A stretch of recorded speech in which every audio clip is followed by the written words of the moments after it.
We are going to wait for a couple of minutes for more colleagues to join. I'm going to be speaking in Spanish. So please make sure that you can find the interpretation channel. Camila will support us to find them if you have any problem. And while we are waiting for other people to join, please type in the chat box your name, organization, and where are you joining us today. You can do it in English and Spanish. So I will start speaking Spanish as soon as we start officially the events. Buenos días, Mirta. Me gusta que nos escuches desde Paraguay. I see more people joining.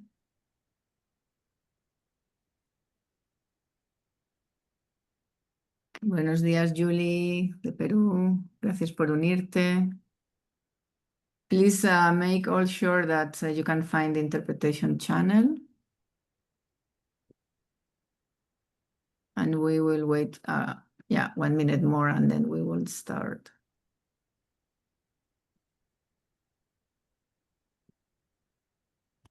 Welcome, Simon.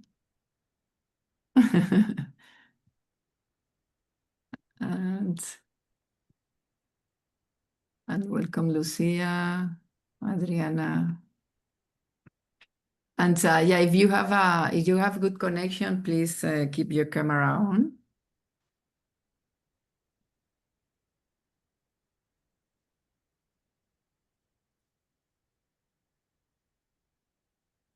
And please, introduce yourself in the chat box, your name, organization, and where are you based. Pueden poner su nombre, organización y desde dónde se unen hoy. And I see more people joining from different places.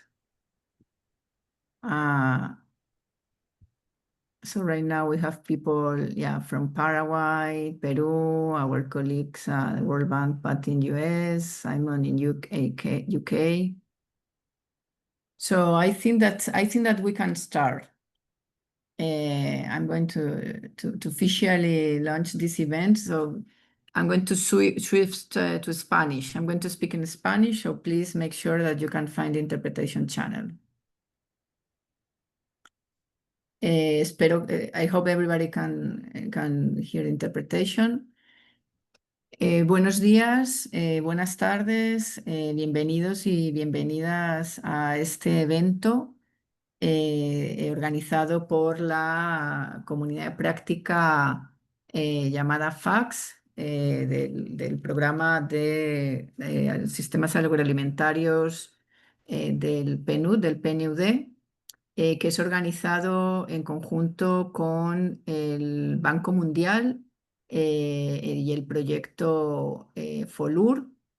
Voy a estar hablando un poco Spanglish, verán que la sesión va a ser English-Spanish todo el tiempo. Forma parte del proyecto FOLUR de sistemas agroalimentarios, uso de la tierra y restauración. Hoy, junto conmigo, mi nombre es Sandra Andraka, se encuentran mis colegas de la FAX Community, Alexandra Talá y Camila Mateos, que estarán apoyándonos en todo el evento, y otros colegas también de PNUD, Simon Cooper y Lucía Caldeiro. Por favor, continúen presentándose en el chat con su nombre, organización y desde dónde nos acompañan. Veo que tenemos bastantes colegas de Latinoamérica y también de otros países. El evento va a ser grabado y vamos a tener, como les digo, hay traducción a inglés también y a español. Y este es un evento que forma parte del el programa de aprendizaje de género de FOLUR, lo que se llama el Gender Learning Program. Es la segunda edición. El año pasado tuvimos ya una primera edición y este es un curso de carácter introductorio en el que queremos compartir con todos y profundizar en algunos de los temas, de los conceptos sobre igualdad de género, conocer herramientas que podemos aplicar y está dirigido a a todas las personas de los equipos, tanto de FOLUR como de otros proyectos, a sociedad civil, a gobierno y a todas las contrapartes. Aunque es un curso con ciertos conceptos fundamentales, queremos invitar a aquellas personas que tienen un mayor conocimiento y una expertise. Ya veo varias de nuestras colegas, como Florencia, Julie o Mirta. Quédense con nosotras, acompáñennos y sean parte de este proceso. Queremos escuchar sus experiencias y queremos que ustedes también nos ayuden a compartir estos conceptos fundamentales. Les recomiendo que se queden hasta el final. Para que los que se queden hasta el final, entregaremos un certificado de participación, que siempre es bonito tener. Y también les invitamos a estar compartiendo sus preguntas y experiencias en el chat. Pueden hacerlo en inglés, en español. Si lo pueden hacer en inglés, directamente lo leen nuestras colegas Estela y Patti, que voy a presentar ahora, y si no, ayudaremos a traducir. Vamos a tener dos bloques de presentaciones de mis colegas Agustela Nini-Pavli. Ella es una consultora en Naciones Unidas, especialista en género y en derechos humanos. Y Patti, las dos las llamamos con nombres, diría yo, cariñosos, Estela y Patti. Patricia Kristjanson es la especialista senior del Banco Mundial en sistemas agroalimentarios con una amplia experiencia en el mundo, dentro y fuera del Banco Mundial. Y con esto ya comenzaría la sesión y gracias por compartir la pantalla. Primero les queremos comentar que, bueno, esto es como les digo, es una edición ya, la segunda edición, y llevamos ya pues más de un par de años trabajando en traer a las personas interesadas en el tema de género. Para ello, dentro de nuestra comunidad de práctica, que estaremos compartiendo la información si se quiere unir, hay un grupo de género. En ese grupo de género van a encontrar información sobre todo lo que estamos haciendo. Todos los materiales están ahí disponibles, las grabaciones, tanto esta que se compartirá como las anteriores de los otros cursos, están disponibles, y es un grupo facilitado por el Banco Mundial, por Patti y por nosotras, por Estela y por mí desde el PNUD. Y realmente lo que queremos es que sea un espacio para compartir y en el que se pueda brindar información y fomentar la colaboración. Se me olvidó comentarles que las diapositivas van a estar en inglés y en español, en castellano. Algunas van a estar bastante cargadas, pero queríamos hacer este ejercicio para que pudieran tener de primera mano la información disponible. La siguiente, por favor. Next one, Estela. Ujú. Algunas de las actividades que hemos estado ya realizando. Una es esta guía de recursos en igualdad de género, que la lideró Estela, con el apoyo de otros colegas. En esa guía pueden encontrar información muy valiosa sobre diferentes recursos y herramientas que aplican a varias áreas de trabajo de los sistemas agroalimentarios, del uso de la tierra, y de temas de restauración, monitoreo, etcétera. Estamos en este momento actualizándola, entonces toda información, documentos que quieran compartir con nosotras, las estaremos incorporando a la nueva edición. Como les comentaba, el programa de género de aprendizaje, que se llama GLP, GLP por las siglas en inglés, Ya esta es la segunda edición. Tuvimos entre el 23 y el 24 cursos introductorios y también otros cursos profundizando en algunos temas en particular, como restauración, como cadenas de valor. Organizamos diferentes eventos participando, por ejemplo, en los diálogos regionales enfocados o en regiones, valga la redundancia, o en commodities o en productos básicos que los organiza el Banco Mundial. Siempre hay una sesión de género. Hemos tenido aquí en Latinoamérica, en Vietnam en temas de arroz, en Turquía en temas de cereales y recientemente en Malasia en temas de palma aceitera. Y también documentamos y promocionamos los casos de éxito a través de casos de estudio, de documentos en nuestras páginas web, cuentas de LinkedIn y en la misma plataforma de la comunidad Fax. La siguiente, por favor, Estela. Como les comentaba, el programa, el Gender Learning Program, ha tenido estos cursos que les mencionaba y este año lo estamos diseñando de acuerdo a lo que hemos escuchado de todas las partes y todos los equipos. Hicimos una consulta el año pasado y escuchamos que preferían cursos regionales por temas de tiempo, por temas de idioma, por temas también de experiencias. Este es el primero para América, Latinoamérica. En julio empezaremos con África y en agosto con Asia. Y después iremos a cursos con más profundidad y también ofrecemos sesiones particulares entre los equipos.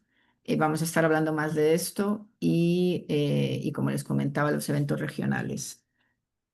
Yo pararía aquí y se lo pasaría a Estela. Estela va a estar dando una presentación en la que por favor pueden ir haciendo preguntas. Estela, over to you, please. Yes, thank you. Thank you, Sandra. Hello, everyone. It's a pleasure to be here today to start this course on some of the key gender equality concepts relevant to FOLUR areas of work. I have to just to point out several issues at the beginning that this course is designed mainly for FOLUR practitioners working in different capacities within FOLUR, but of course it's open to other colleagues who are member of the gender group in FACS community who are interested in working on gender and land management, land use, and sustainable food systems. So it's important to bear a little bit with us at the beginning for those who have already experience working in gender, on gender issues, because the first part is going to be a bit sort of an introductory course. And then as we go on, things will get to a bit more in depth. We'll go more in depth into the application of these gender concepts into specific case studies, including for FOLUR that Patty will be presenting. As I speak, please feel free to comment or ask questions, but maybe you can do that in the chat for the sake of time. But if you have any pressing issue that you really need to talk, you can do it, you can interrupt. I mean, we are open to this. So I'm sorry that I know that the majority of participants here are Spanish speakers, but my Spanish is not at that level, so I have to speak in English. It's important to raise the first question: why gender is so important when we talk about food and land use systems in general. I mean, it goes without saying because women are an important part of in this sector. I mean, in several countries, they actually constitute the majority of the workforce, in some around 40%, and they play an important role. But very often, and in some parts of the world, almost everywhere, but in some parts of the world even more pronounced, women are often not valued enough for their work in agriculture and restoration. And there are several gaps in this that we're going to talk in more details. And that's why it's very important that we discuss and raise these issues as often as we can in different contexts and in different events.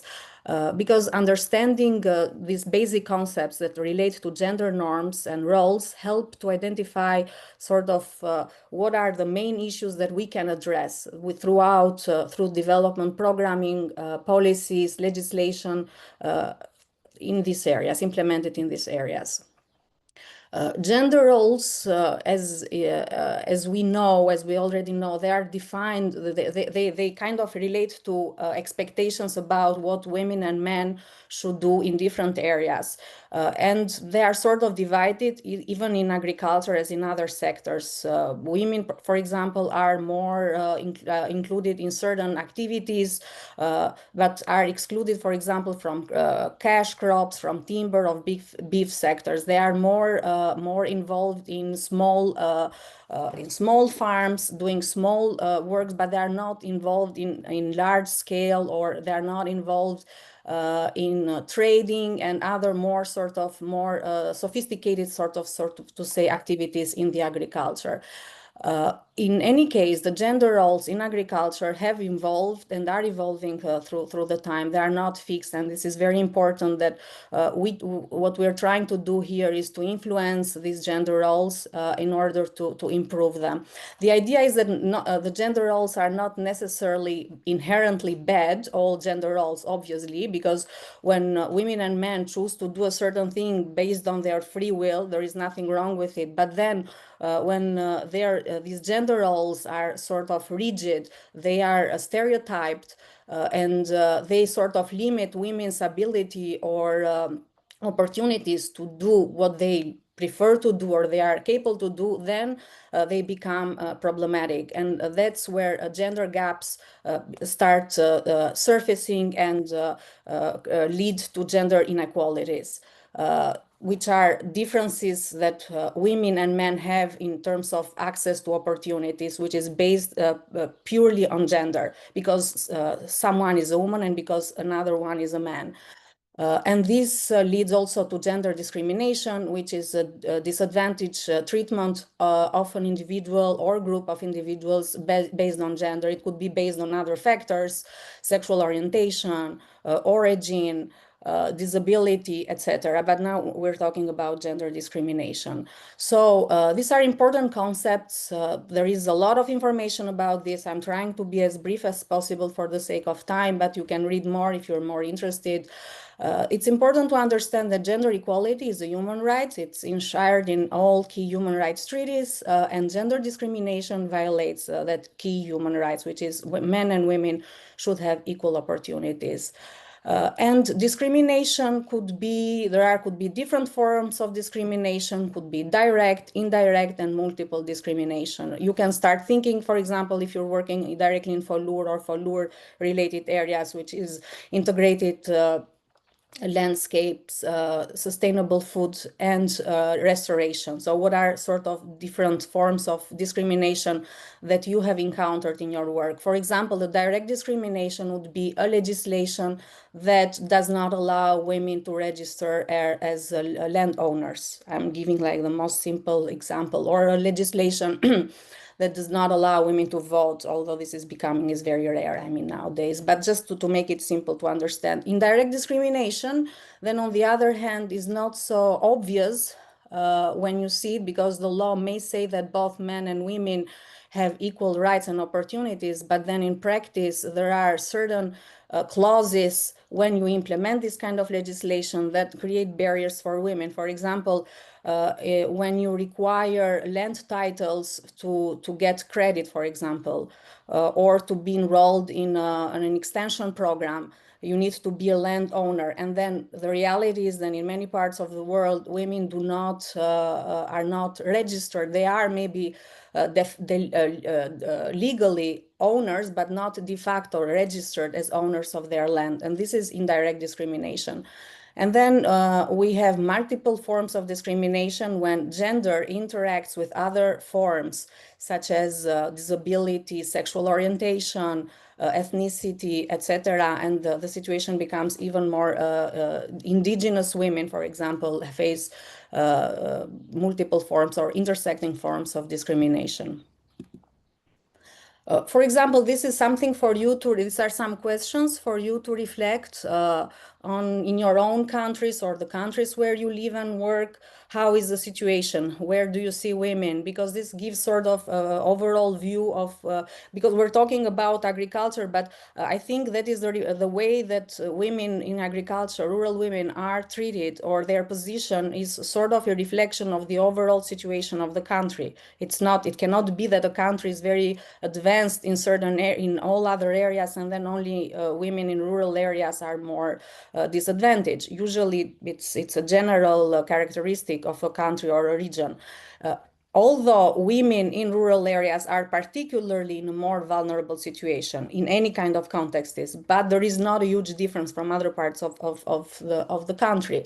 So you don't need, you can respond to this in the chat, or you can just think about this kind of questions. For example, in politics, how many women are members of the parliament, or how meaningfully they represent are represented in the parliament, because it could be one thing that women are members of the parliament because there are certain quotas that they have to fulfill, there is a requirements, but then the question is, are they empowered enough to become a factor in the politics and to dictate and to sort of the line of and governing and governance in the country?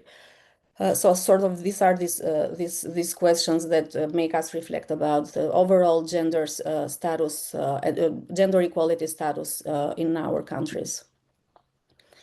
Some of the gender inequalities and discrimination, some of the main that are sort of similar across countries, across regions, developing countries mainly, are limited access to land. This is very common, even though, as I mentioned, usually land is supposed to be part of the family property, but it's always the head of the family of the man who is registered, and he can sell the land, he can sort of use the land as he sees fit, not without asking other members or the spouse or other members of the agriculture family, and this creates a lot of problems. Related to this is unequal access to resources such as credit, input, technology, extension services, and others. This is a limited participation in decision-making processes, starting at the national level, when legislation and national policies related to agriculture and land use are made, to sub-regional levels, and then to community levels in cooperatives, in small groups. Women are often less represented, or even when they are represented or they are there, often they just count as numbers, because we're going to talk a little bit more in detail later. The conditions do not let them to fully participate and to have a meaningful voice, and this is always a problem. Because sometimes they report that, well, we have 40% participation women, but then in the end you see that these meetings take place in contexts when women cannot fully participate because of location. For example, they take place in places that are not very secure, or the women do not have the language that may be being used is the formal language that women may not be using in their everyday life. So there are a lot of barriers that women could face in this context. Gender wage gap is a major issue, and it's across sectors, not only in agriculture, even in other sectors around the world, even in developed countries. For example, in EU countries, the gender wage gap is quite significant. Unpaid care work, women bear the burden of child care, family care, and this is often not considered at all. They do not get any support from the government on that.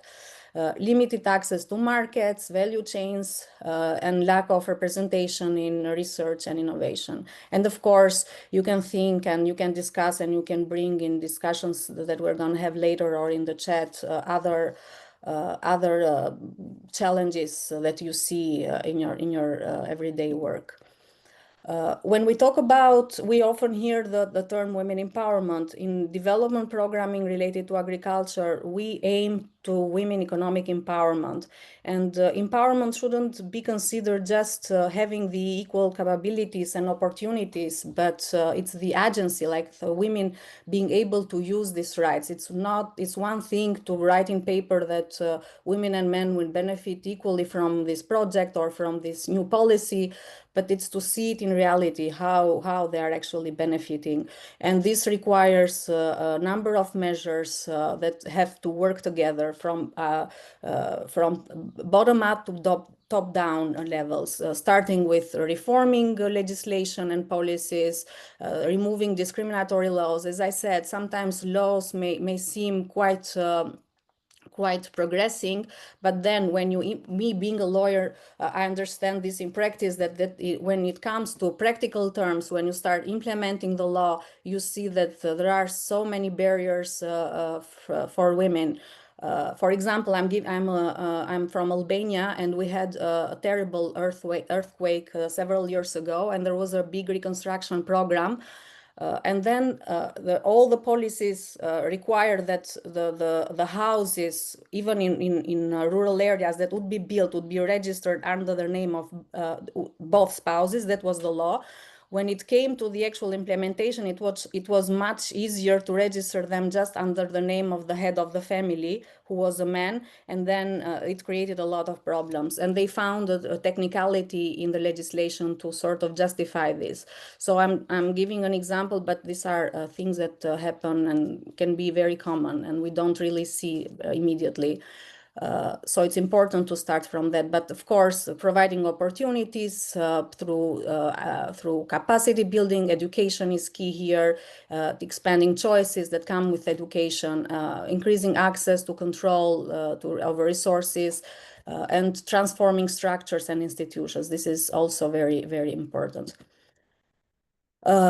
I'm going to mention here briefly some of the key international frameworks on gender equality that are relevant to FOLUR areas, to agriculture. You probably know and have heard about CEDAW Convention on an Elimination of All Forms of Discrimination Against Women. This is the most important global agreement, treaty about gender equality that has been ratified by almost all countries in the world, with a few exceptions that I'm not mentioning here, but you can check online which are the countries that are not party. And they cover almost all areas of life when gender equality is required. And they have the convention, and it has a dedicated article on rural women, and covers a lot of issues related to both their access to agriculture life, and to becoming in participation in decision-making processes related to land use and agriculture, to their equal right to healthcare, education, economic opportunities, etc. CEDAW has a special committee that is called CEDAW Committee.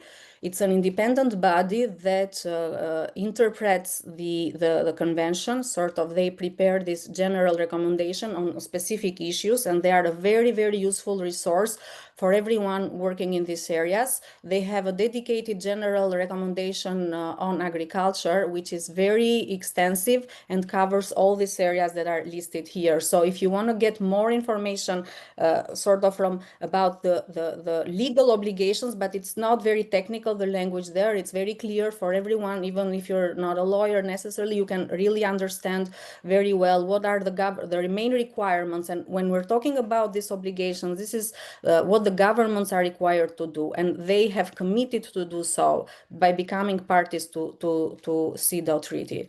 So you can use this in your advocacy work with gender analysis that we're going to talk later. It's a very important document. And the CEDAW committee reviews each country every now it's been extended every 4 to 6 years. The status of implementation. It reviews how countries are doing in terms of gender equality, progress with gender equality.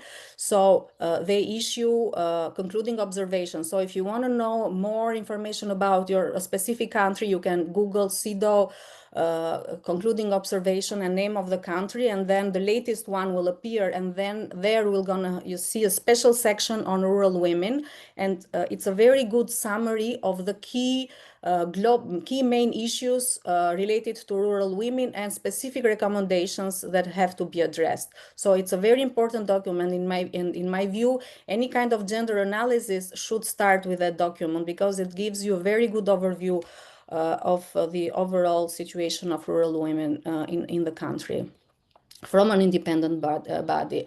And of course, colleagues working with the UN system, and not only, of course, know about sustainable development goals when gender equality and empowerment, it's a key, it's one of the key goals, SDG 5 on gender equality, but also it's intersects with other goals and targets, such as target 1.4, and then we have the special indicators 5A1 and 5A2.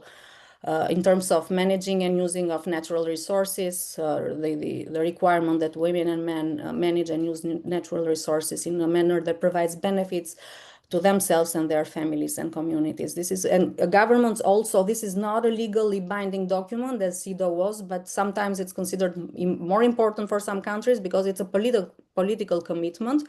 And countries also report periodically on their efforts to achieve SDGs. So it's important, for example, that you also, if you want to know more about the status of rural women in a specific country, in a specific context, you can check the latest SDG reports if the country has produced this kind of reports. Now we're going to talk a little bit in more technical aspect of what we do with all this knowledge that we have, all these resources that we have, that we mentioned, these frameworks, these legal frameworks. This exactly what the gender mainstreaming approach does is to try to integrate this kind of framework, the legal framework and policy framework on gender equality at the practical level to actually achieve some impact and change for women in practice. So gender mainstreaming is a strategy that integrates gender perspectives into all stages and aspects of any kind of policy, program, and project, starting from national policies, national laws, to programs and small projects. So it applies to all levels and all areas. Including agriculture and land use. But it specifically matters, is an issue that matters specifically to land, food and restoration, because it's able to, through gender mainstreaming approach, we can tackle gender discrimination and unequal access of women to land, resources, and decision making, some of the key gaps that we mentioned at the beginning. It also helps to understand challenges the systems that exclude men. So basically, it goes to the core of the key gender gap, to structural issues, and then after sort of unraveling these structural causes of gender inequality, tries to address them through specific interventions that are tailored to the gaps that have been identified. There are two sort of approaches to gender mainstreaming. One is targeted approaches, which is a specific intervention that is dedicated to gender equality. For example, at the policy level, a national strategy on gender equality or a law on gender equality. In the area of when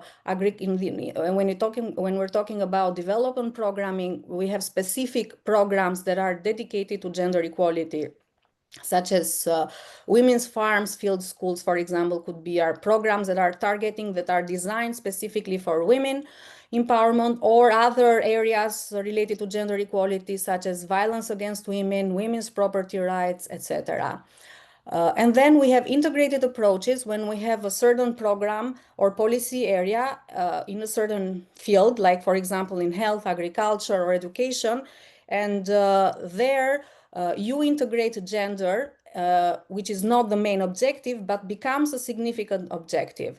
And sort of you've tried to integrate these tools that we mentioned earlier to achieve the desired results with equal results for both men and women. FOLUR program, for example, falls mainly into this category. So here, obviously, this is not a program dedicated to women. It's about both men and women and environmental protection, restoration, but gender, it's a significant objective, it's a significant component. And the program has been trying to integrate gender at the global level, but also at the country level in all 27 programs that have started or are being implemented in different countries.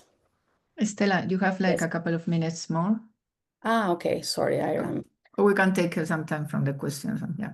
Okay.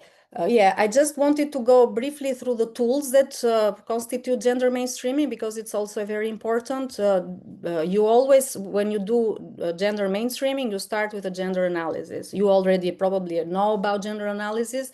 It's the most important document that unravels the gaps. Based on the analysis, then you can design specific interventions that try to address these gaps. It's very important that FOLUR is always accompanied by gender analysis. This should have been done, and in some countries, in some cases, it has been done since the project document was developed. A gender analysis took place, and the findings had been integrated in the project document. But in other countries, a gender analysis has taken place a bit later, and the findings are being integrated now in the results framework. And then it has to be reflected in the results framework, in the sort of in the planning phase, starting with in the implementation phase, as well as monitoring and evaluation. These are, for example, this is an example very briefly and in a very simplistic way presented here, how gender analysis can inform, for example, sustainable value chain approaches. First, it helps to make us understand the gender dynamics within the agriculture systems and areas when there are inequalities, discrimination, and exclusion.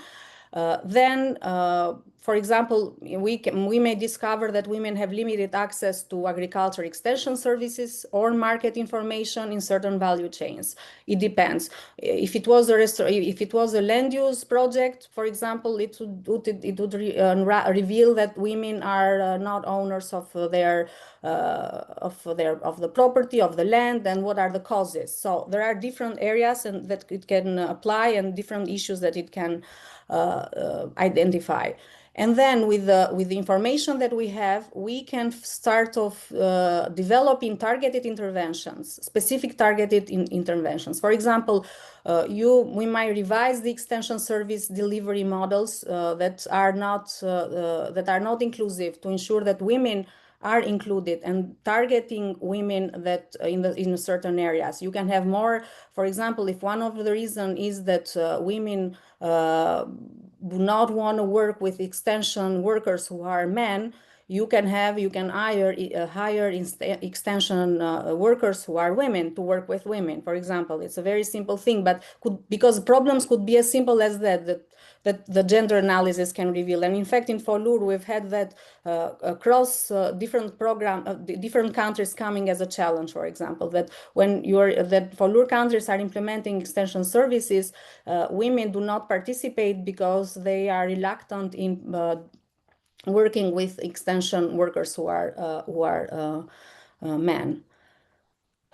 And then also it's important that the gender analysis is reflected also in the monitoring and evaluation framework, together with, like, basically you reflect it in the results framework, in the outcome and outputs, and then also in the monitoring and evaluation framework. And here are just some very simple basic examples of indicators at different levels, like at the policies and legislation level. For example, proportion of national agriculture and land policies that include the gender analysis before adaptation, access to natural resources. For example, you could have an indicator on proportion of women farmers who accessed agriculture credit, or percentage of land use planning committees and food security council at municipal level who have at least 40% of their membership women. So just examples.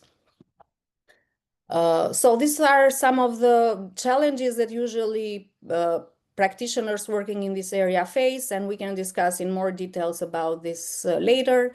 If you have other challenges, please bring them here, share them with us, and we would be happy to discuss. Thank you, and sorry for rushing a bit, but there was a lot of information here that we're trying to cover in a very short period of time. Thank you. Over to you, Patty. I'm going to switch to Spanish again. Gracias, Estela. Mucha información. Vamos a estar compartiendo las presentaciones después del evento, y por eso están en inglés y en español.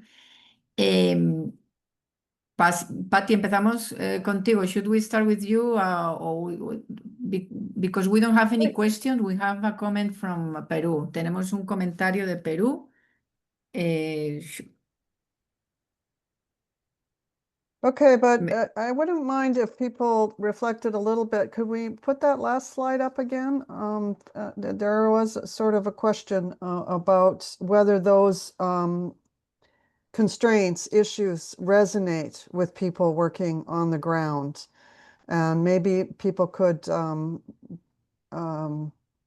comment on that if they, I'd love to hear from the Peru, the Paraguay, Mexico teams on, what they're particularly dealing with.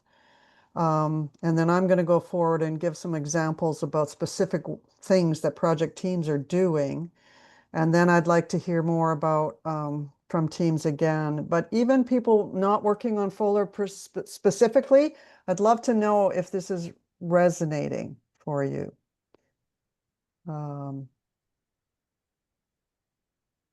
So open the floor. Voy a hablar en español. Las colegas, bueno, Julie, que estabas compartiendo algo de Perú sobre los desafíos, o colegas de México, Florencia, Mirta, o colegas de otros lugares del mundo, si quieren compartir algunos de los desafíos que tienen para incorporar el tema de género. Algunos están aquí. Tal vez, no sé, Julie, que nos comentaste, si quieres comentar algo, solo puedes abrir el micrófono. Perdón que te puse ahí en la atención. Sí, veo Mirta, Mirta está comentando que en Paraguay, en conjunto con otros proyectos, están organizando un encuentro de mujeres rurales para octubre de este año. Mm. Es a nivel nacional. Mirta, ¿nos quieres contar un poco más sobre eso? Hola, sí, buenas tardes acá por Paraguay. FOLUR, Paraguay está trabajando activamente con hombres y mujeres en el proyecto FOLUR, específicamente tratando de hacer incidencia para la participación efectiva de mujeres en todas las acciones que nos encontramos impulsando conjuntamente con el Ministerio del Ambiente y Desarrollo Sostenible. Específicamente, ya el año pasado se ha participado activamente en un encuentro de mujeres rurales a fin de que las mujeres rurales puedan tener mayor acceso a información y también para poder tener acciones. Muchas veces nos falta información, como bien lo estuvo compartiendo las compañeras en la exposición. Y también hay procesos propositivos en Paraguay sobre el Instituto de Desarrollo Rural y de la Tierra. Por ejemplo, para la titulación de tierras a nombre de mujeres, el, el Estado paraguayo no cobra ningún tipo de intereses para, para la titulación para mujeres. Ahí hace como una acción afirmativa para las mujeres que son beneficiarias de reforma agraria en el país, ¿verdad? Entonces, todas estas informaciones lo estuvimos facilitando en un encuentro de mujeres el año pasado y este año vamos a volver estamos organizando desde el Ministerio del Ambiente con el Ministerio de la Mujer y varios proyectos de ambas instituciones, un encuentro de vuelta a mujeres rurales y específicamente también de jóvenes, mujeres jóvenes, para que puedan también formarse en informaciones, en derecho y en acciones concretas de desarrollo. También con mujeres indígenas, el proyecto ha tenido acciones muy efectivas y afirmativas en proyectos de mejoramiento de la calidad de vida, para seguridad alimentaria, eh, combinando conocimientos tradicionales del propio pueblo indígena con innovaciones y tecnologías para poder producir mejor.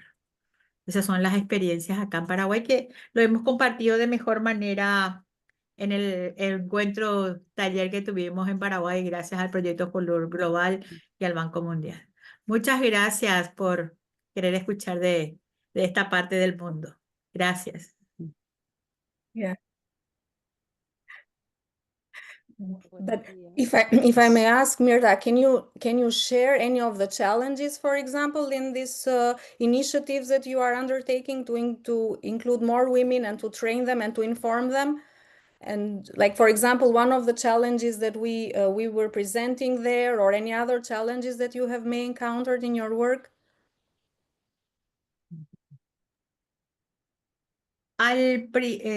Por ejemplo, una de las acciones afirmativas que hicimos, luego un análisis que son el horario de reuniones, por ejemplo, ¿verdad?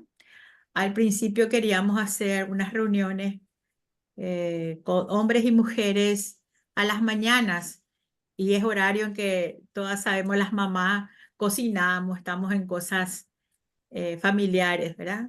Entonces optamos, por ejemplo, cambiar los horarios a la tarde de las reuniones para facilitar las reuniones de mujeres, de la participación efectiva de las mujeres, cambiando el horario. También en el encuentro de mujeres que tuvimos el año pasado, se facilitó también, se vieron las posibilidades de que haya espacio para quienes tengan niños pequeños puedan jugar, puedan tener también, había como turnarnos en el cuidado de todos los niños, porque hay veces que mujeres lideresas tienen que ir acompañadas de sus bebés, ¿verdad? Que son pequeños. Entonces, hemos tomado así pequeñas acciones colectivas y también procesos de producción de miel en unas comunidades que los que visitaron Paraguay estuvieron en la comunidad Puerto Barras también.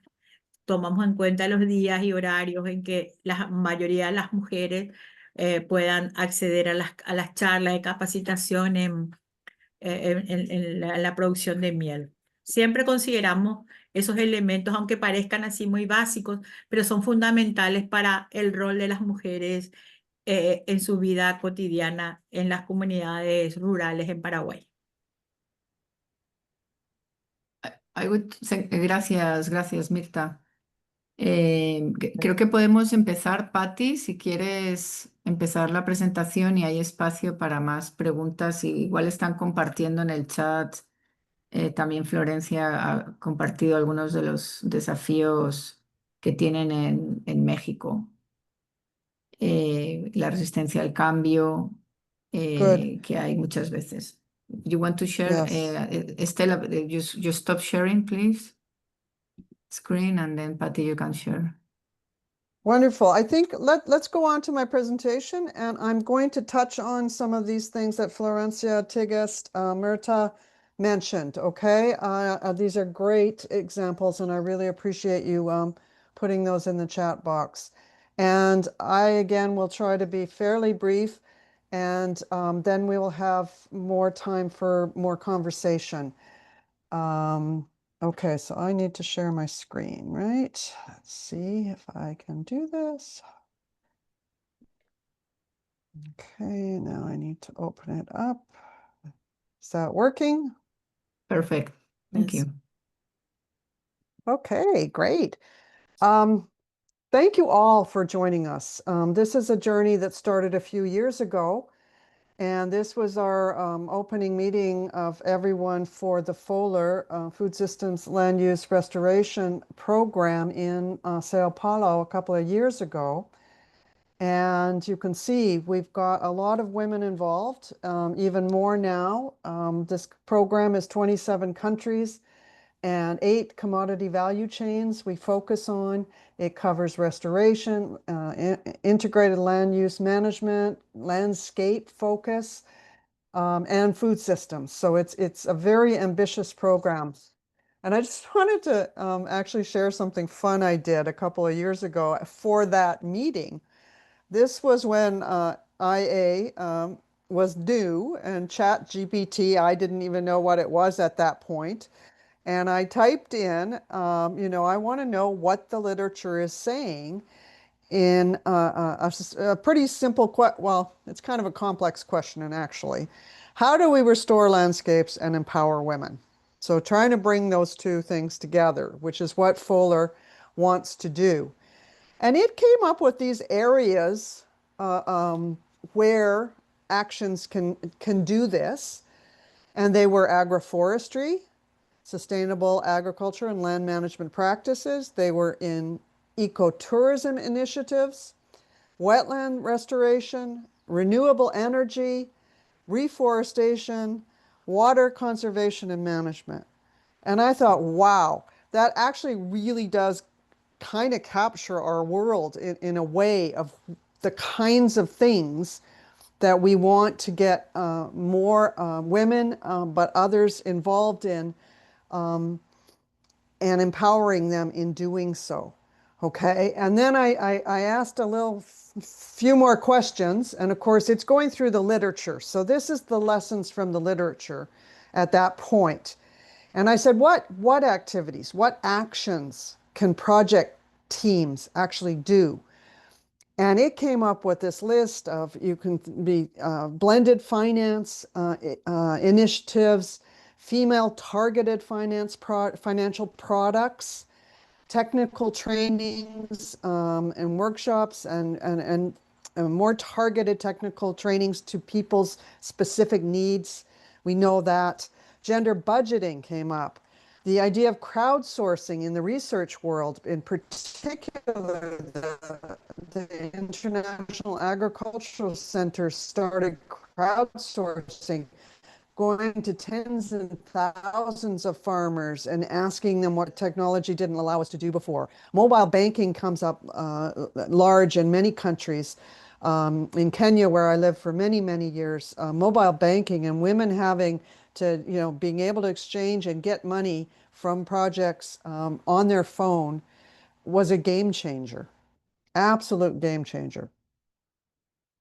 Okay, next one. So what kinds of strategies, approaches, actions can these kinds of projects do? And I want you to take one message home from this presentation. We need to be thinking about what we can do in terms of sort of 5 areas, I think.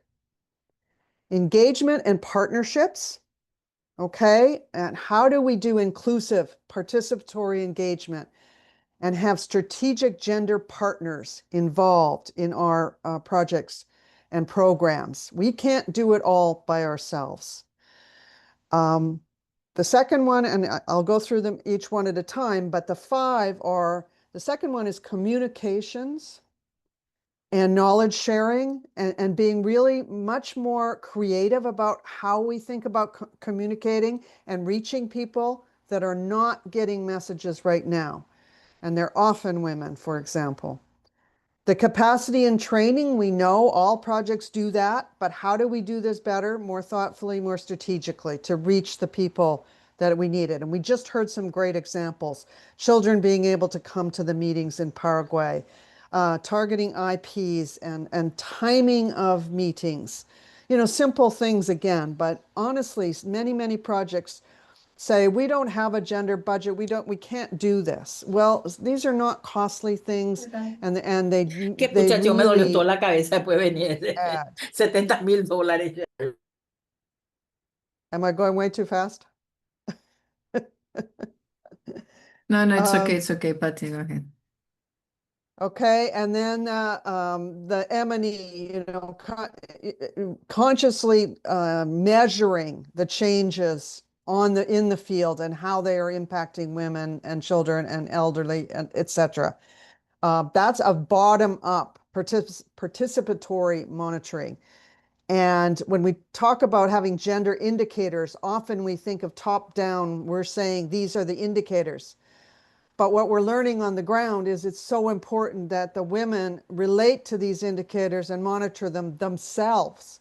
So giving them an indicator that doesn't make sense to them, for example. So I've been trying to gather examples from our different FOLUR projects all over the world to say, what specific things are you doing in terms of these areas: engagement, communications, capacity training, M&E. And this presentation, I will not go through in a lot of detail, but I'm trying to just highlight a few. So for example, a strategic gender partner in India is definitely the women's self-help groups. They're very interested in more sustainable agricultural practices and learning much more about them, climate smart agriculture, but saving more labor, etc. And you reach tens of thousands of women in India through these groups. And one of the challenges is in some countries, it's been quite effective that they have umbrella women's groups that have a lot of little self-help under them. So your strategic partner isn't the tens, hundreds of little groups, it's the umbrella group. So we need to be looking for those, identifying them, and working with them, for example. Sorry, this one. So again, the innovative communication. How do we not only reach but benefit women and others? We're seeing some creative things like the use of radio programs in Uganda, soap operas in Kenya.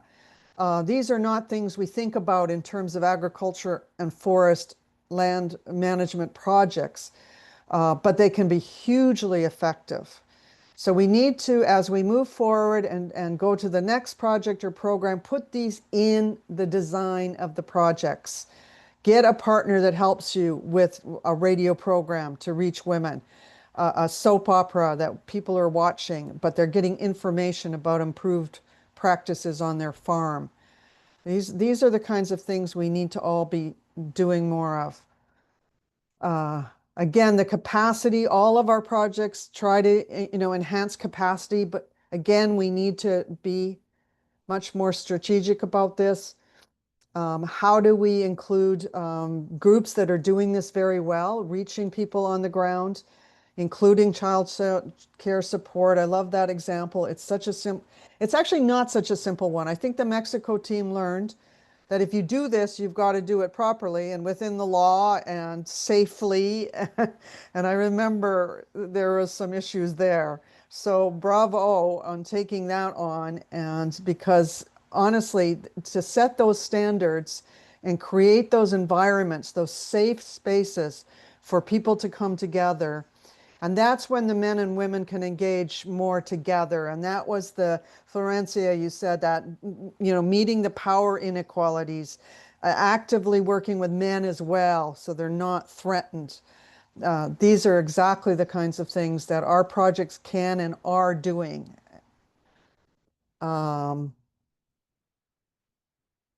This target of finance and entrepreneurial skills is looming large, and we see some examples. Again, Mexico is a great example of working with women in the coffee sector on women-led coffee brands, getting certification and higher prices, getting them moving up the value chain.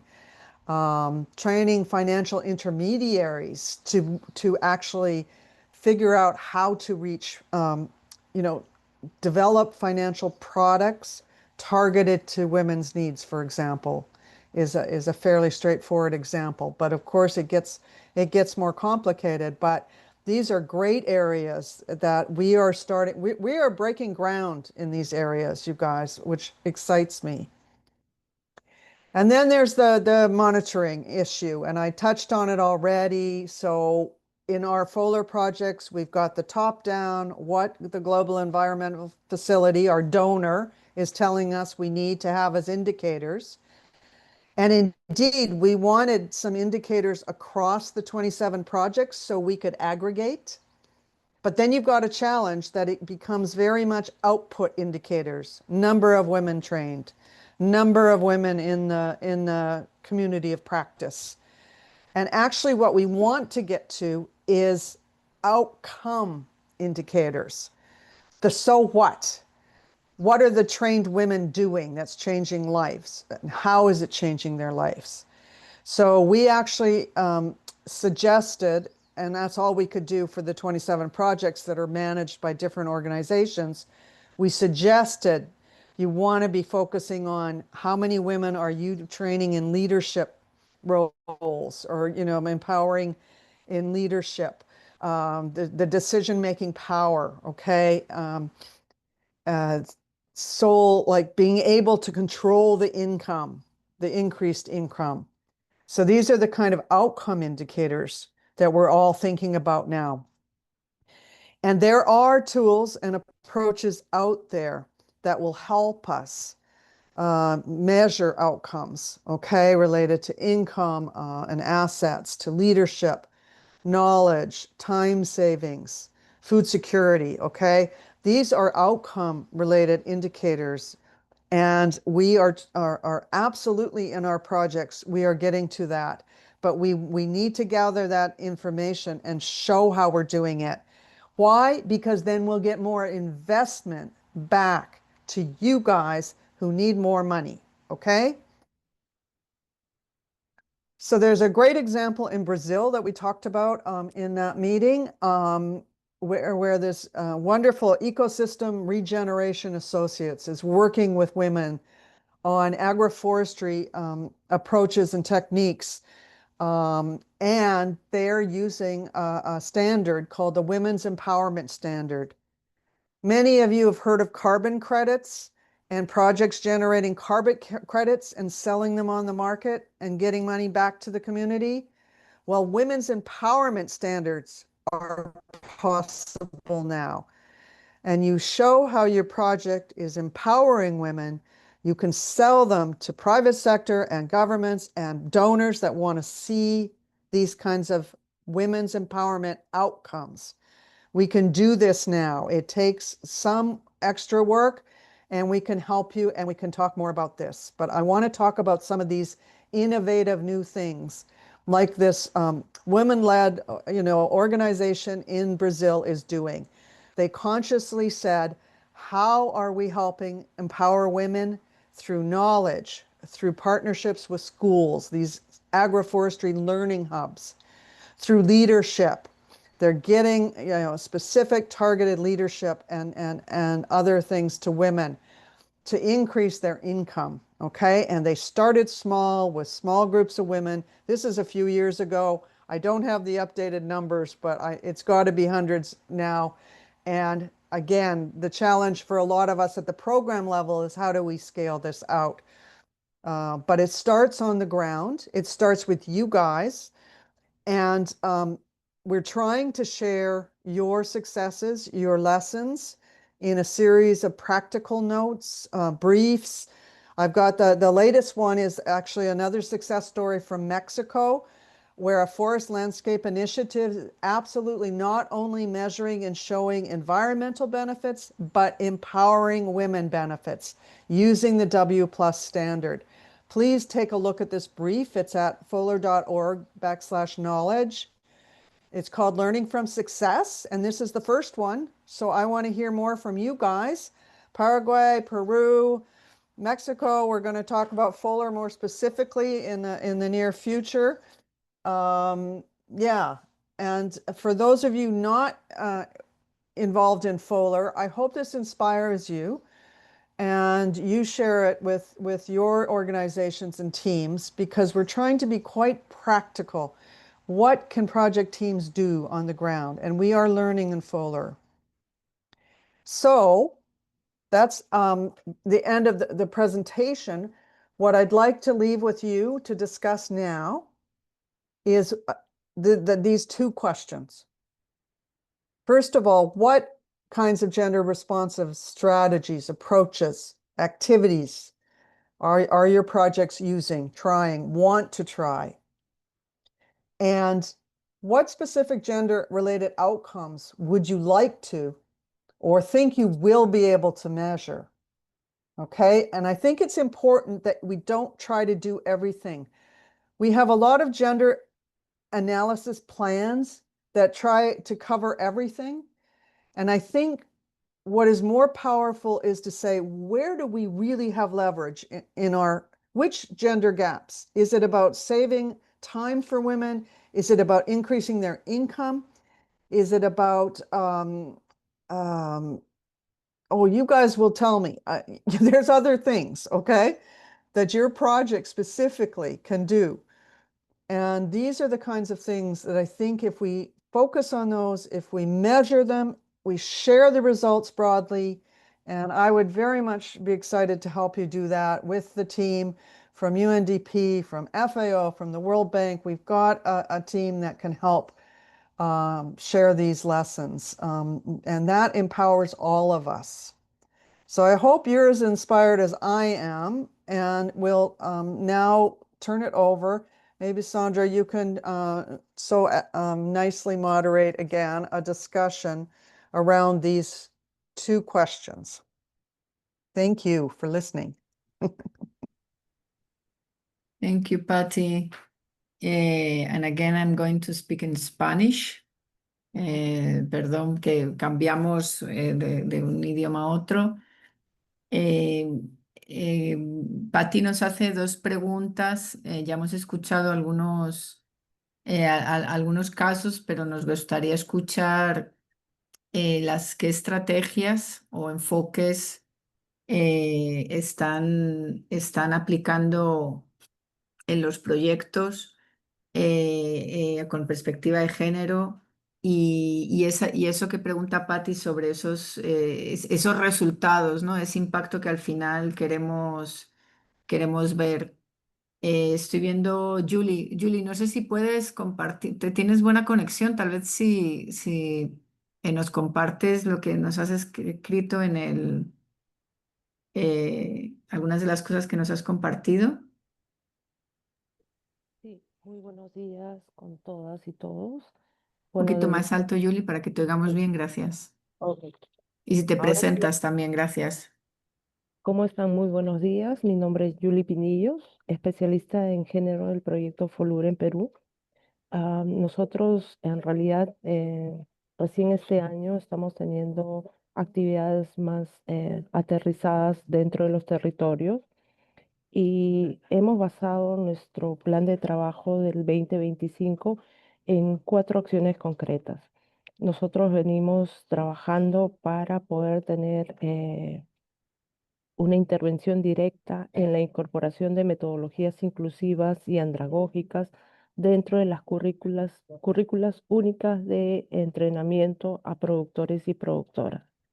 Esto a través de las mesas técnicas y plataformas de café y cacao en las regiones donde nosotros venimos trabajando, porque una de las limitaciones o brechas que hemos encontrado es que muchas de las mujeres no participan en estos espacios de entrenamiento porque gran porcentaje de ellas tienen un nivel educativo nulo o bajo.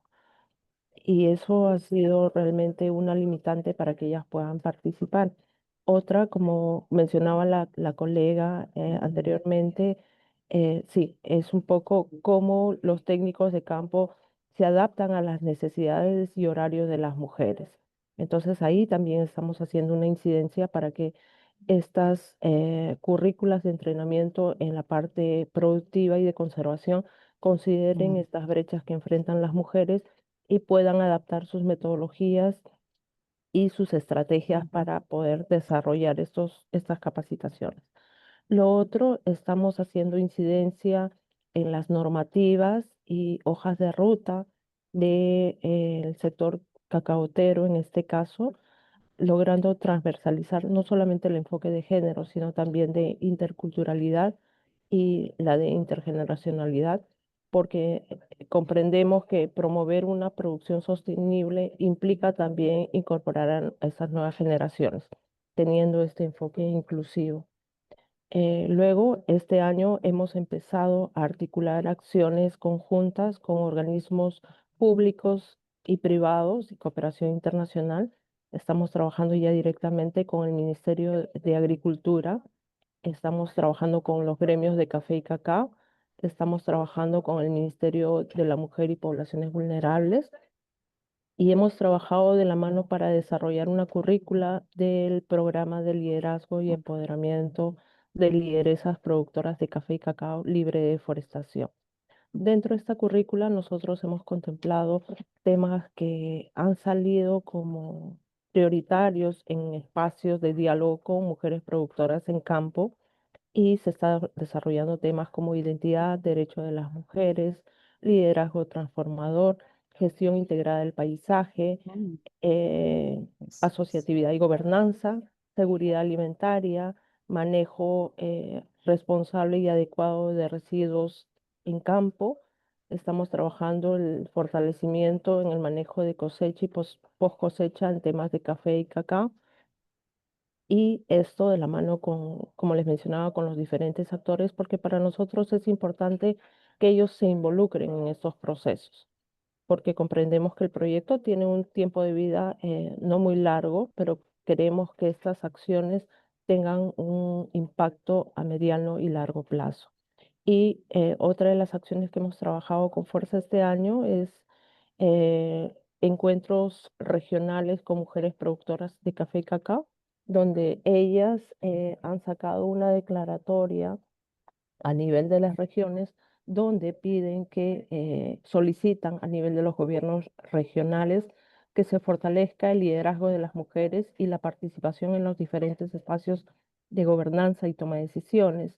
Piden que se institucionalice la equidad de género dentro de sus organizaciones de productores, que se fortalezcan los comités de desarrollo de la mujer, que se garantice el Mm, acceso equitativo a los recursos productivos, se desarrollen nice. programas integrales de capacitación y empoderamiento y otros pedidos más que ellas hacen y que ya está teniendo impacto a nivel de las mesas técnicas y los gobiernos regionales, ¿no? Porque están pidiendo los mismos gobiernos regionales que FOLUR les acompañe en este proceso de transversalizar este enfoque de género y esto de la mano con un proceso de capacitación y sensibilización a los tomadores de decisión. Bueno, ese es un resumen de lo que venimos haciendo. Gracias. Gracias, Julie. Veo a Wow. Patty Can, sonriendo. Go ahead, Patty. Go oh, ahead, please. no, I just realized, when you were talking about this, working with the regional governments and, strengthening women's decision making in farmers association, Tigist mentioned earlier the challenge of policies not being cascaded down to the community and grassroots level. And I think that is such a powerful thing you're doing if you're making the links between the lower levels up to the regional level and then to the national level, because the communications have to go both ways. And that's an easy thing to say, but it's not an easy thing to do. So it really sounds like you are doing that, and that is indeed a very powerful thing you are doing that will definitely outlast the life of a short project. Because of course, one of the dilemmas is we still have 3 to 5 year project cycles, and we know it takes 10 to 15 years to really get to where we want to get. At least that's the lessons most of the research is showing. But that's powerful. Thank you for sharing that lessons from Peru. That's really powerful. Now I'll open it up again for others that want to share. Estela, were you going to No, say I mean, something just else? following up on what Patty, this is a very interesting example of different kind of interventions that are top down and bottom up, if you see, because as we said, resources are limited and we have to be very strategic and pragmatic. So in this case, we have interventions on the ground, field training for women, and then also trying to influence policies at the national level. Now the impact we're gonna see at the end of the program, what impact do they have? But I think they are very useful because you cannot do everything, and there are so many issues to be addressed that you cannot. So you have to be really selective on those that are more important and that you can actually make a change, make a difference within the budget and the time at your disposal. And I think the example of Peru illustrates this well, like sort of, and they are both interventions, I think they coordinate with each other. They, yeah. Bien. Veo tu mano levantada, Mirta, si quieres compartir. o hacer alguna pregunta, por favor? Eh, yo había pedido la mano justamente, la compañera de Perú me animó justamente la construcción del conocimiento, ¿verdad? Que es tan importante para nuestro proyecto y creo que el proceso que estamos impulsando, FOLUR, conjuntamente con el Ministerio del Ambiente y los municipios, en la construcción del ordenamiento territorial, la facilitación y en las acciones afirmativas para la equidad en la participación de mujeres es muy importante. Justamente a partir de esa experiencia que tuvimos de facilitar la llegada a lugares donde si hubiéramos hecho reuniones solamente en espacios más cosmopolitas, hubieran llegado solamente varones. Entonces hemos hecho el esfuerzo de llegar hacia las zonas más alejadas de las ciudades, fácil, y han participado varias mujeres. Y el aporte y la visión de cómo ver qué necesidades tienen las mujeres en esos espacios muy alejadas de las ciudades, que son pequeñas productoras de cabra, oveja, que están teniendo un trabajo muy interesante para la construcción de un plan de ordenamiento territorial en su municipio. Ha sido muy rico y en este presente año estamos construyendo un plan para recabar y consolidar todas las lecciones aprendidas y los aportes significativos que estas Nice. mujeres han contribuido para una construcción equitativa de hombres y mujeres equilibrada, de una visión de cómo quieren ver o cómo quieren vivirse dentro de su municipio, su distrito. Entonces creo que esa facilitación, ese esfuerzo que ha hecho conjuntamente, bueno, el municipio, pero a raíz de la sugerencia muy animosa de FOLUR, diciéndole, tratemos de llegar, facilitar, ha sido muy importante. Mujeres que si no se hubiera hecho ese esfuerzo a través de un proyecto, nunca hubieran podido participar en esta construcción. Y creo que este proceso que ahora el proyecto va a ser de relevar esos, desde la comunicación para visibilizarlo y retroalimentarnos, tanto al país como a nivel colectivo, creo que va a ser un trabajo significativo que nuestro compañeros en la coordinación y en la comunicación lo van a hacer.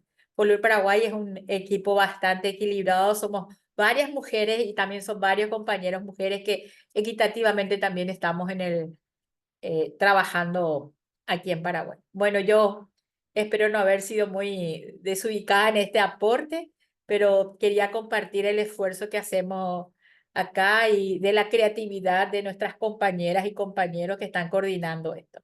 Gracias. Gracias, Mirta.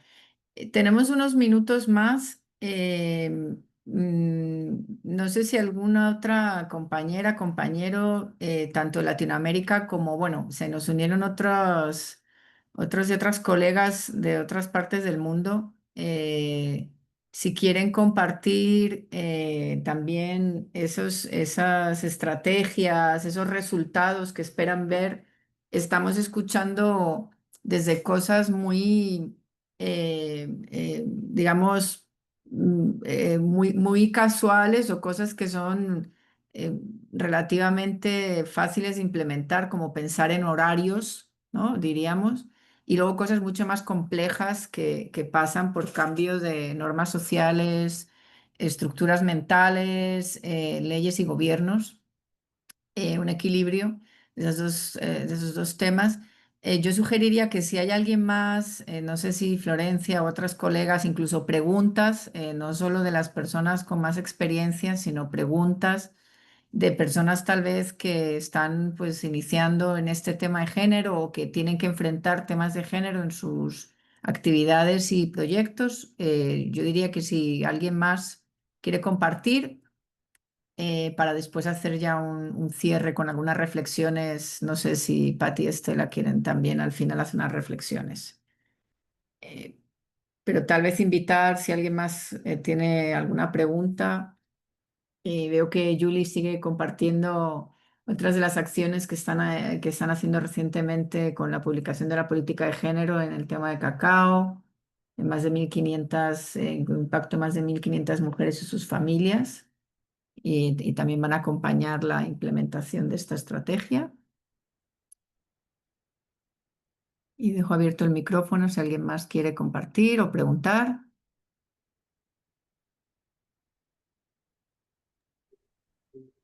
Sandra, yo Sí, sí Julie, por quisiera favor. que de manera conjunta, porque acá hay muchos especialistas en género, pero también hay colegas que necesitan un poco entender y comprender cómo aterrizar estas estrategias o este enfoque.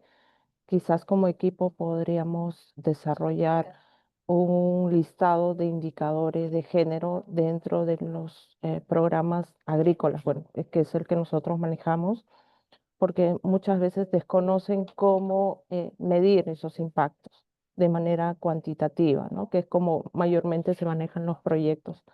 Entonces creo que sería interesante armar una propuesta de listado de posibles indicadores que podrían ponerse en marcha dentro de los programas y los proyectos. Lo otro es que nosotros tenemos material, por ejemplo, como algo que decían los encargados de estas mesas técnicas, para nosotros escuchamos todo el tiempo el tema de enfoque de género, pero es difícil cómo lo aterrizamos dentro de un documento, cómo lo plasmamos. En este caso nosotros tenemos ya un modelo y tenemos también otras acciones que quisiéramos compartirlas, algunos TDRs que se han elaborado que no necesariamente son sociales, ¿no? Como por ejemplo el tema de restauración de paisajes o diferentes servicios que hacen los programas. Entonces, cómo transversalizar este enfoque de género. También tenemos algunos modelos que en la medida que ustedes gusten podríamos compartirlos y que podrían servir como ejemplo, ¿no? Gracias, Julie, muy valioso. Y de hecho, sí, ahora tal vez Estela y Patti, yo creo que también para ir cerrando, si quieren hacer su intervención y luego unos minutos al final. Pero eso, Julie, te lo agradecemos y si lo puedes compartir, lo podemos ir subiendo a la plataforma del grupo de género y también esto nos ayuda para ir pensando en las siguientes sesiones que queremos tener. Entonces ya diría Estela y Patti como un par de minutos de cierre cada una. Yeah. Yeah, no, I just wanted to follow up on what Julie was saying and stress again, maybe because in my presentation it was a bit hard, this part. Ideally, in order to, if you want to do it properly, gender integration, you have to integrate gender components right at the beginning when you design a specific program or project.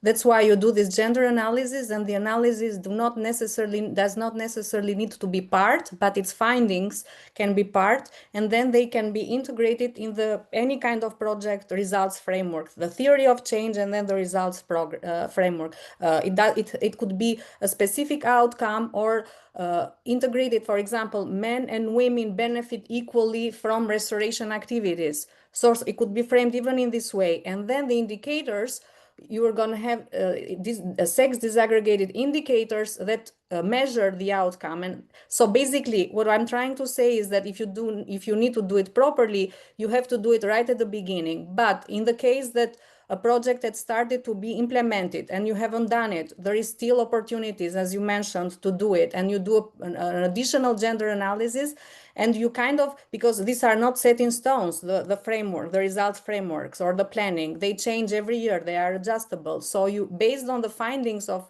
an analysis, you can revise the plan that you have and adopt to the situation and to the findings that you have. So there is always room for improvement and integrating gender. And as you mentioned, the indicators are necessary. If you do not have indicators, you cannot measure the impact of any kind of activity on gender, like how women are benefiting, whether they are benefiting, what are they benefiting and how they're benefiting. So it's very important to stress again this, because we see very often projects that just have a description somewhere that we're going to empower women, but then there is nothing reflected in the activity, in the results frameworks, starting with the outcome, the outputs, and then activities and monitoring and evaluation and indicators. So that is very important to do it properly. That's why you need gender experts, but if you do not have a gender expert, you need to ask for support. In case of FOLUR, there is always support at the global level that could help with that if you need. There is a team that could help with that. So yeah, over to you, Sandra or Patty. But if you want to wrap Okay. up, and then we have a couple of minutes. Yeah. Sure. Yeah, I think we're running out of time. So a couple of thoughts. Indeed, pulling together the indicators is hugely helpful, and we can help you with that. We have some briefs out that have lists of indicators for the kinds of activities that you've been talking about. I love the way that you're thinking about incorporating those into your, more technical models that don't have gender in them already. So that's brilliant, and I hope you can follow up. And I would be happy to talk more about doing that or helping with that. I don't have the links offhand to just shoot them into the chat box, unfortunately. But again, the FOLUR knowledge site, these briefs are there, and take a look at some of them because they're short and they have actions indicators in them. And IFPRI just put out, the International Food Policy Research Institute just put out a brand new one on looking at land tenure and land indicators of women's empowerment around land issues. It's brilliant, and it's a short brief. So I will send you those links. And we are trying to, again, share this kind of information on the FACTS site so people can find these kinds of, so don't start from scratch when you're trying to pull together indicators. They're out there in various places, and we continue to try to make them as accessible and easy and targeted as possible. But I like your idea of really pulling together FOLUR specific ones across different projects and sharing what they are. And we probably want to do some interviews and stuff and say which are the really hard ones, which are the easier ones, what are the ones that are resonating the most. Because as these projects and programs go forward in the future, and our donors are asking us this, they want to learn these lessons and not repeat same old mistakes. So, doing the gender analysis midway into the project, well, it's better than not doing it at all. But we know that that's not effective, okay? Because then the problem is that hasn't been budgeted for, and you run into problems there. So we want Jeff 8 and Jeff 9 and the future World Bank, FAO, UNDP, all these, we're trying to all talk together so we're not repeating the same mistakes. So yes, we will share links. We will share the presentations from this session, and we encourage an ongoing dialogue with all of you and people you want to pull into it. That's the idea of the community of practice, a safe space for us to be very honest with each other. This is working, this is not working, but get specific. I think we don't need to be convincing, people so much anymore, I hope, of the whys, but now we can start getting to the how and what can we do? And that's where we're getting in FOLUR. And again, that's what excites me because I think that's really helpful and that's what people in the field are asking for. But I stand to be corrected, and please share any future, thoughts you have with us and join the next sessions that we have. We're going to go into a deeper dive the next round. Which starts probably in the fall. Is that right? I don't know if Alexandra or Sandra wants to talk about that, but I want to thank you all for your contributions and joining us. This is a very rich discussion. We are breaking new ground, and let's continue to do that, okay? Thank you. Thank you, Patty.